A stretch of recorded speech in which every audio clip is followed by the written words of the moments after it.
Primero, vamos a definir qué es la temperatura corporal. Como ya les mencionaba, la temperatura corporal es el equilibrio entre la termogénesis y la termogenólisis. En el cuerpo ocurren diversos procesos que van a dar la producción de calor y otros que van a eliminar ese exceso de calor cuando éste esté aumentado.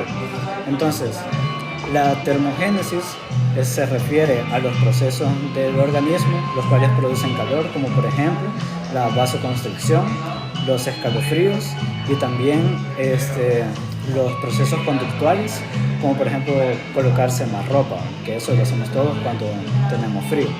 Entonces, esos son elementos de la termogénesis. Mientras que de la termogenólisis son aquellos que van a ayudarnos a eliminar el calor. Entre estos tenemos la vasodilatación, la sudoración, que es consecuencia de la vasodilatación, y conductas como retirarnos las prendas de vestir que nos generan mucho calor. En la vasodilatación aumenta el tamaño del lumen, o sea, del interior de los vasos sanguíneos. Entonces eso genera que la presión oncótica se aumente, se libere hacia el intersticio y posteriormente va a ser expulsada por las glándulas sudoríparas y las glándulas sebáceas en forma de sudor. Entonces ese sudor va a ser el que... se escucha muy suave. Bueno, gracias Kenia. Me voy a acercar un poquito más y voy a hablar un poco más fuerte. Me avisan si se escucha mejor así. Porque creo que está un poco lejos y como hablo suavecito generalmente, pues por eso. Creo que ya se escucha mejor. Entonces, como les mencionaba, la termogenólisis son los procesos por los cuales eliminamos el exceso de calor, dentro de los cuales va a estar la vasodilatación, la sudoración y retirarnos las prendas de vestir. En cuanto a las variaciones de la temperatura corporal, como ya conocemos, esta tiene un rango que va desde 36.5 grados centígrados hasta 37.5 grados centígrados. Esa es la temperatura que nosotros consideramos normal para una persona adulta. La temperatura corporal tiene variaciones, por ejemplo, con respecto a la edad, con respecto también al sexo e incluso la localización, ¿verdad? Por el área geográfica en el que nos encontremos. Como se puede observar en el gráfico que tenemos aquí, en este gráfico representa la variación de la temperatura durante el día. Como pueden observar, al principio durante la mañana, a las 6 de la mañana, la temperatura es menor, alrededor de 36.5 grados. Luego, con el transcurso del tiempo, esta temperatura va a ir aumentando, siendo más alta durante la tarde, como pueden ver aquí que menciona las 6 p.m. Sin embargo, esta tiende a descender durante la noche. Esto ocurre porque cuando ya nosotros nos dormimos, ¿verdad?, nos acostamos, el cuerpo entra en un periodo de descanso en el cual todos los sistemas metabólicos involucrados van a estar disminuyendo, incluidos la temperatura. Entonces, por eso es el descenso que se observa aquí. Así que la temperatura más alta la vamos a encontrar principalmente por la tarde. De manera resumida, la temperatura corporal es el equilibrio entre termogénesis y termogenólisis. Ahora, la fiebre y la hipertermia. ¿Cómo vamos a diferenciar un proceso febril de la hipertermia? Primero vamos a definir a cada uno. La fiebre tenemos que es una elevación de la temperatura corporal por encima de los valores normales que va a estar causada por moléculas pirógenas. Estas pueden ser endógenas o exógenas. Mientras que la hipertermia va a ser también un aumento de la temperatura corporal, pero esta va a estar dado por una desregulación, es decir, la pérdida de nuestro cuerpo para controlar la temperatura corporal.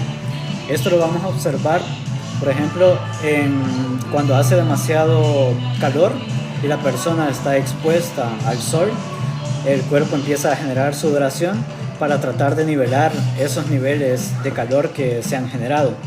pero debido a la exposición prolongada y a que el sol está actuando sobre nuestro cuerpo y está por tanto aumentando la temperatura, el hipotálamo va a perder la capacidad para regular esa temperatura. Entonces ahí se produce la hipertermia, que no es causada por moléculas pirógenas, sino que es causada por la pérdida de la capacidad del cuerpo para controlar el calor. Este puede ser, como les mencionaba, por exceso de calor ambiental, pero también puede ser por alteraciones en la capacidad para expulsar el calor. Una de ellas es la sudoración. Ya habrán observado que hay personas que sudan más, yo por ejemplo, y otras personas que sudan menos, que excretan menos sudor. Entonces, cuando una persona no puede excretar el suficiente sudor para regular su temperatura, ese puede ser un factor que lo puede llevar a una hipertermia. Entonces, pero eso es en cuanto a la teoría. Ahora, en una persona que nosotros estamos viendo, estamos evaluando y que encontramos que tiene la temperatura alta, ¿cómo vamos a diferenciar que está en un proceso febril de una hipertermia? Esto lo vamos a hacer mediante la clínica. En una persona que presenta fiebre, aparte de la elevación de la temperatura que vamos a nosotros a evaluar con un termómetro, se va a encontrar que la persona va a presentar escalofríos y piel fría. Esto en el proceso inicial, cuando la fiebre está empezando. Los escalofríos son parte de un mecanismo de regulación de nuestro cuerpo para controlar la temperatura. El músculo esquelético va a empezar a generar vibraciones, que son las que nosotros sentimos cuando tiritamos, para producir calor. Esa fricción, ese movimiento entre el músculo esquelético es el que va a generar el calor para regular los procesos de nuestra temperatura. Y por su parte, la piel fría es aquella que se va a generar cuando nuestro cuerpo tiene fiebre, estás generando sudor y ese sudor va a generar una capa sobre nuestra piel que va a disminuir la temperatura. Ese es el objetivo de la sudoración, disminuir la temperatura de nuestro cuerpo. Y ahí va a ser entonces cuando se produzca entonces la piel fría. Las personas que tienen fiebre van a cursar entonces con escalofríos y con piel fría. Ahora vamos con la hipertermia, la cual va a ser la incapacidad del cuerpo para regular la temperatura. En este caso vamos a tener que la persona va a presentar piel caliente y seca. La piel caliente se genera porque como no hemos podido regular la temperatura por medio de la sudoración, la piel va a estar caliente por el exceso de sol, en este caso en el golpe de calor, y la piel se va a encontrar seca porque no hay sudoración. Entonces vamos a tener piel caliente y seca. Esa es la diferencia entre fiebre e hipertermia. Al nivel clínico, lo importante es la apariencia de la persona. La piel fría y la piel caliente van a ser las características diferenciales. Ahora, ¿cómo ocurre la fiebre? O sea, en el interior de nuestro cuerpo, ¿cómo se va a desencadenar la fiebre? Aquí, como pueden observar en esta diapositiva, se encuentra un esquema donde está resumido cómo ocurre el proceso de la fisiopatogenia de la fiebre. Como les mencionaba, vamos a tener moléculas endógenas y exógenas que nos van a producir la fiebre. Vamos a empezar de este lado, cuando los macrófagos van a reconocer por medio de los patrones de reconocimiento a dos tipos de moléculas, los cuales van a ser los DAM y los PAM. Los DAM se refieren a los patrones moleculares asociados a patógenos y el otro son los patrones moleculares asociados a daño tisular. Entonces, ahí es donde se van a activar las células del sistema inmune que van a detectar a estos dos, los cuales son moléculas pirógenas exógenas, que eso es muy importante que lo tengan en cuenta, que son moléculas exógenas que van a producir entonces el reconocimiento de las mismas y a producir las citocinas. Las citocinas son moléculas pirógenas endógenas, es decir, que nuestro cuerpo las produce. Dentro de ellas encontramos la interleucina 6, la interleucina 1 alfa y 1 beta. La interleucina 1 beta es muy importante, esa es necesario que la tengan en cuenta porque es la molécula pirógena endógena que más capacidad de producir fiebre tiene. Esta es la que nuestro cuerpo produce y que manda la señal de que se está produciendo un proceso febril. Y también tenemos el factor de necrosis tumoral alfa, el cual va a ser otra molécula que también está involucrado en procesos febriles, pero también está involucrado principalmente en inflamación. Así que si hay alguna pregunta que les mencione moléculas pirógenas endógenas, van a escribir ustedes interleucina 6, interleucina 1 alfa, interleucina 1 beta y factor de necrosis tumoral alfa, en el caso de las moléculas endógenas. Pero si la pregunta se refiere a moléculas pirógenas exógenas, en ese caso vamos a mencionar a los patrones de reconocimiento de daño tisular y los patrones de reconocimiento asociados a patógenos. Esos son los exógenos. Vale.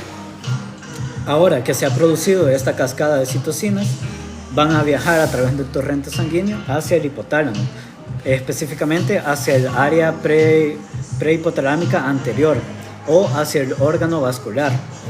Cuando llegan al hipotálamo, estas van a activar a la ciclooxigenasa, que es una enzima que se va a encontrar en el hipotálamo, para la producción de prostaglandinas, principalmente la prostaglandina E2. Estas prostaglandinas son moléculas lipídicas, las cuales van a tener la capacidad de estimular y aumentar el AMP cíclico al interior del hipotálamo, y este incremento del AMP cíclico va a generar una respuesta sobre el propio hipotálamo, aumentando así el punto de regulación de la temperatura corporal. Y es así como nuestro cuerpo va a detectar que tiene que incrementar la temperatura y por tanto se va a iniciar la fiebre, ¿sí? Así que de manera resumida y bastante puntual, moléculas que producen fiebre exógenas, es decir, que son del exterior, los patrones asociados a daño tisular y los patrones asociados a patógenos. Moléculas que produce nuestro cuerpo, es decir, son endógenas y se asocian a fiebre: interleucina 6, interleucina 1 alfa, interleucina 1 beta y factor de necrosis tumoral. De estas, la más potente es la interleucina 1 beta. Y finalmente, de manera resumida, si queremos explicar cómo ocurre la fiebre en nuestro cuerpo, mencionamos que es un incremento del AMP cíclico que va a generar el cambio en el ajuste hipotalámico. Entonces, la prostaglandina E2 va a estimular el incremento del AMP cíclico al interior del hipotálamo y por tanto se va a cambiar el punto de ajuste y se va a producir la fiebre. Me confirman si se escucha bien, si se va entendiendo o si quieren que vayamos un poco más despacio para ir avanzando, pero que también el tema se entienda. Por el momento, pues ya avanzamos una parte. Sí se entiende. Gracias, Kenia. Gracias. Vamos a pasar entonces a la clasificación de la fiebre. Vamos a tener diferentes formas de clasificar la fiebre. Vamos a tener según su duración, según su intensidad y según su patrón. Según su duración, la tenemos en fiebre aguda, que es menor a 15 días, fiebre prolongada, que es mayor a 15 días, y la fiebre de origen desconocido, la cual vamos a tratar un poquito más adelante. Luego tenemos la intensidad. Según su intensidad, vamos a tener la febrícula, que va de 37.6 grados hasta 38, la fiebre, que es mayor a 38 grados, y la hiperpirexia, que es un proceso mayor a 41.5 grados centígrados. Según sus patrones febriles, como se observa en la diapositiva, vamos a tener 5, de los cuales son la fiebre continua, en la cual el pico de temperatura es constante y se mantiene y no vuelve, o sea, no desciende a valores normales. Luego tenemos la fiebre intermitente, la cual se refiere a una fiebre que va a aumentar y a disminuir constantemente a lo largo de los días. La fiebre remitente, la cual es similar a la intermitente, con la diferencia de que la fiebre remitente no va a descender a valores normales, es decir, la persona no va a disminuir de 38 grados centígrados. Así que si ven estos dos patrones, son bastante similares, el intermitente con el remitente, pero el remitente no desciende a valores normales, es decir, la persona no baja de 38 grados centígrados, mientras que en el intermitente la persona sí llega a un punto en el día donde baja a menos de 38 grados centígrados. Tenemos también la fiebre ondulante, la cual va a presentar picos de mayor proceso febril, de mayor temperatura, pero también van a haber partes en las cuales la temperatura va a disminuir y la persona parece que está pasando por el proceso febril, que lo está superando. Importante también mencionar que a pesar de que no son una forma diagnóstica específica para identificar una patología como tal, sí vamos a tener ciertos patrones febriles que están asociados a algunas patologías. Por ejemplo, para la fiebre remitente, esta es más característica de procesos infecciosos causados por bacterias. En la fiebre periódica tenemos que es más asociado a las pacientes con neutropenia, en lo cual pues, se define como la disminución en el recuento de neutrófilos menor a 500 por milímetro cúbico. Y muy importante es la fiebre de Pearl-Epstein, la cual se puede definir o se encuentra también en la literatura como fiebre endromedario, en camello, en dromedario, que es que están viendo aquí, por su similitud con cómo ocurre el proceso febril.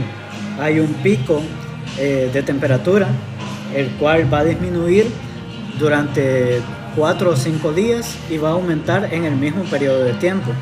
Eso es lo que conocemos como fiebre de Pearl-Epstein, una fiebre que dura de 3 a 5 días, luego desaparece el mismo periodo de tiempo, 3 a 5 días, y vuelve a aparecer.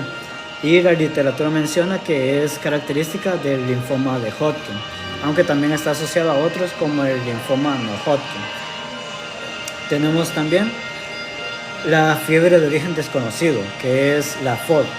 En el caso de la fiebre de origen desconocido, esta va a tener ciertos criterios para poder identificarla, dentro de los cuales tenemos que va a tener una intensidad mayor a 38.3 grados centígrados, que debe durar por lo menos 3 semanas y que es imposible diagnosticar. O sea, a pesar de las pruebas que se realicen al paciente, no vamos a lograr definir específicamente cuál es la causa de esta fiebre que presenta.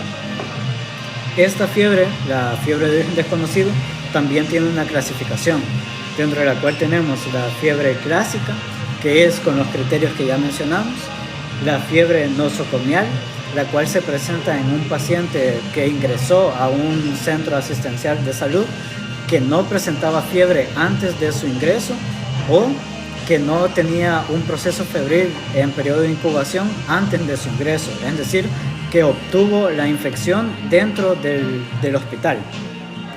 La fiebre neutropénica, como les mencionaba, esta se refiere al paciente que tiene menor a 500 milímetros cúbicos de neutrófilos. Y tenemos la FOD asociada a VIH en aquellos con serología positiva. Principalmente en esto se va a referir a un proceso infeccioso. Se presenta más que todo en los pacientes con VIH en etapa grave, los cuales ya llevan mucho tiempo con la enfermedad y su sistema inmune está muy debilitado, entonces ya no puede combatir las infecciones que el paciente presenta. Y por último tenemos la fiebre de inmunodeprimidos, en la cual se menciona que en estos pacientes va a coexistir más de un proceso infeccioso, el cual les va a generar la fiebre. Sin embargo, en inmunodeprimidos graves, aquellas personas que ya cursan con la enfermedad de manera crónica, no se va a presentar la fiebre a pesar de que tengan una o más coinfecciones. Principalmente las que más van a ser frecuentes en ellos son los procesos gripales y la tuberculosis. Entonces, tenemos la clasificación de la FOD clásica, que son los 4 criterios que los mencionamos. Temperatura mayor a 38.3 grados centígrados, duración mayor a 3 semanas, incapacidad de diagnóstico, y tenemos la clasificación nosocomial, neutropénica, asociada a VIH y de inmunodeprimidos. Ahora, el diagnóstico diferencial de la fiebre. ¿Cómo vamos a diferenciar la fiebre clásica de otros procesos? Vamos a tener diversas categorías. Entre estas están los procesos febriles infecciosos, los que están asociados a neoplasias, los que están asociados a enfermedades autoinmunes o inflamatorias y los que están asociados a otras causas como procesos endocrinos. Para los procesos infecciosos es importante mencionar que el 51% de las fiebres de causa infecciosa van a ser de origen bacteriano. Es decir, la mayoría de pacientes que presentan fiebre por una causa infecciosa tienen un proceso de infección bacteriana coexistente. Luego van otros como pueden ser virus, riquecias o protozoarios, pero el porcentaje es mucho menor.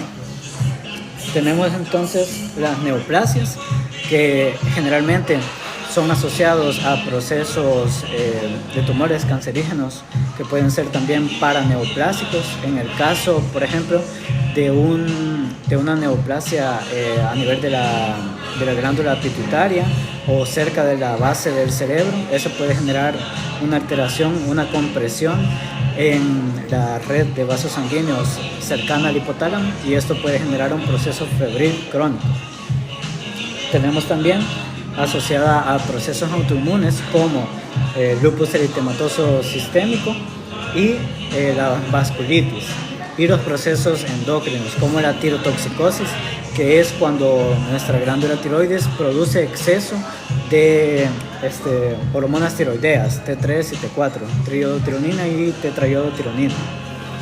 Y aquí les mencionaba algunos datos de los que estamos hablando, que el 51% de fiebres de origen infeccioso van a ser bacterianos, 52% de los pacientes con lupus eritematoso sistémico van a desarrollar fiebre de origen desconocido, y también van a existir 2 tipos de fiebre que son diferentes a las que ya mencionamos.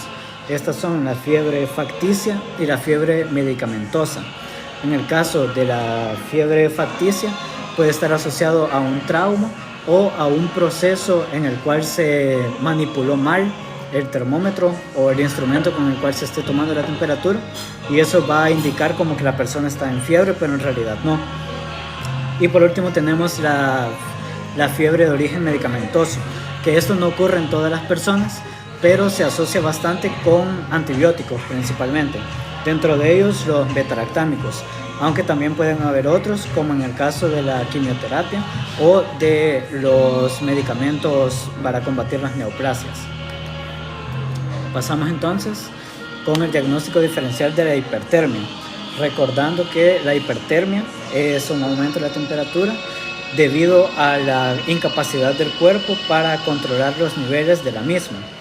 En este tenemos el golpe de calor, el síndrome neuroléptico maligno y la hipertermia maligna.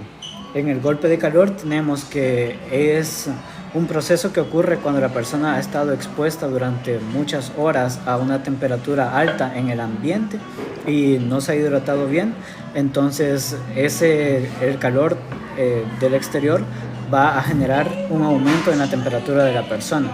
El golpe de calor es muy importante que deba de ser tratado a tiempo, principalmente con medios físicos para disminuir la temperatura, ya que puede cursar avanzando hasta el desmayo o incluso el coma y la muerte de la persona.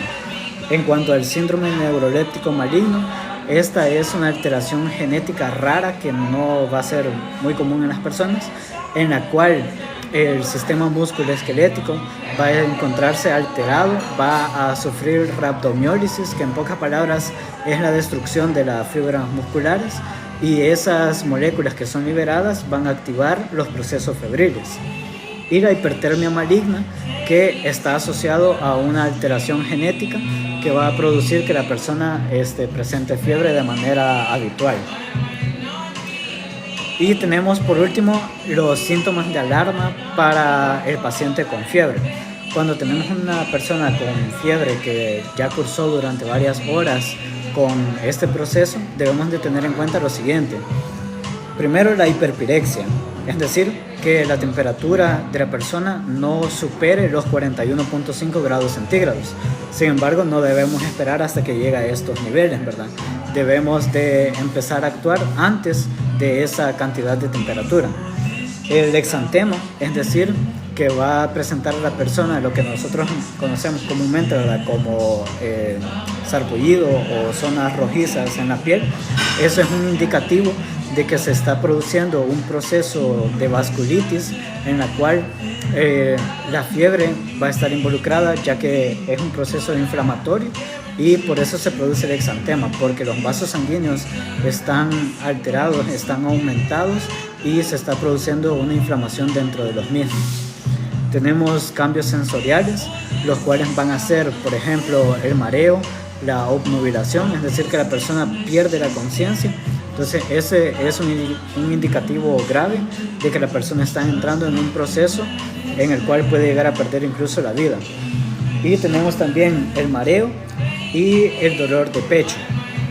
Estos están asociados a ciertas causas de la fiebre, como lo puede ser, en el caso del dolor de pecho, la embolia pulmonar.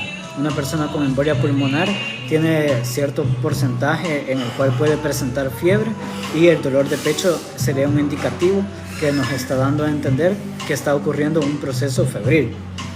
Entonces, eso sería